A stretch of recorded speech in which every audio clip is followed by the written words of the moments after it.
How Trump aides rushed to repackage the Go Back tweets. Within hours of President Donald Trump's radioactive tweets on Sunday urging several minority Democratic congresswomen to go back to other countries, his campaign was scrambling to repackage the attack into a broader patriotic message. By Sunday night, the campaign was portraying Trump as a defender of American pride.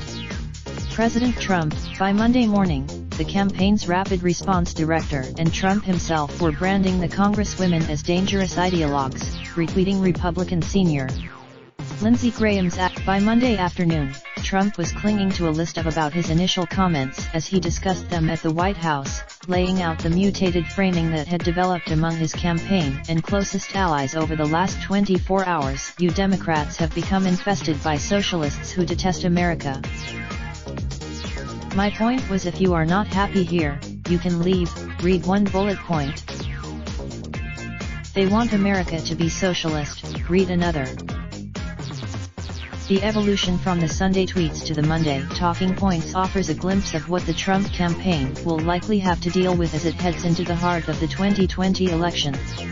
While Trump's indeed, numerous campaign officials and White House allies were disappointed with Trump's Sunday Twitter attack on 4 progressive congresswomen U representatives. Ilhan Omar, other comments: the president has made you first as a candidate and then while in office you have been equally jaw-dropping and attracted comparable amounts of negative coverage, but the timing of his latest tirade was more damaging than most. Several advisors and allies expressed concern that the president was undoing months of campaign work to frame the upcoming election as a choice between an America-loving, pro-capitalist president, and a Democratic Party beholden to fringe socialists who hate America and despise capitalism. The comments: "I am disappointed he injected himself in dem-on-dem violence," said a Republican who speaks with Trump regularly.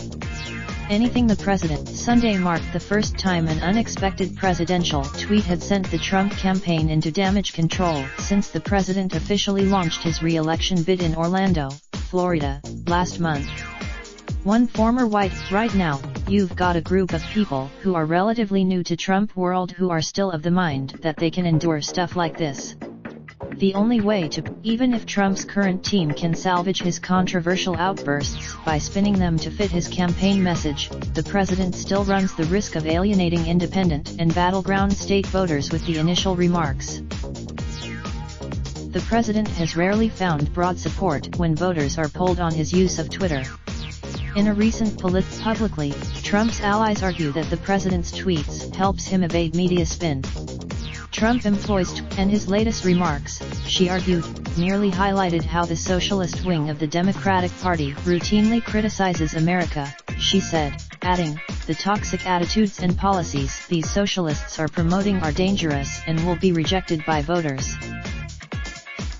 There's also evidence that moments in Trump's presidency when he's been accused of making racist statements have done the most harm to his image.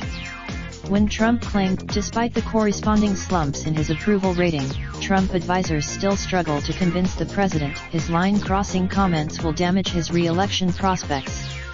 Part of the problem, there's a certain feedback loop that's been established of how things are going that may or may not be reality.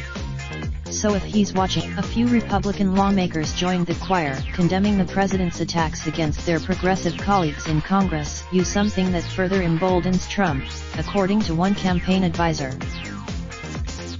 He says these things because he knows he can get away with them, the advisor said. No one wants to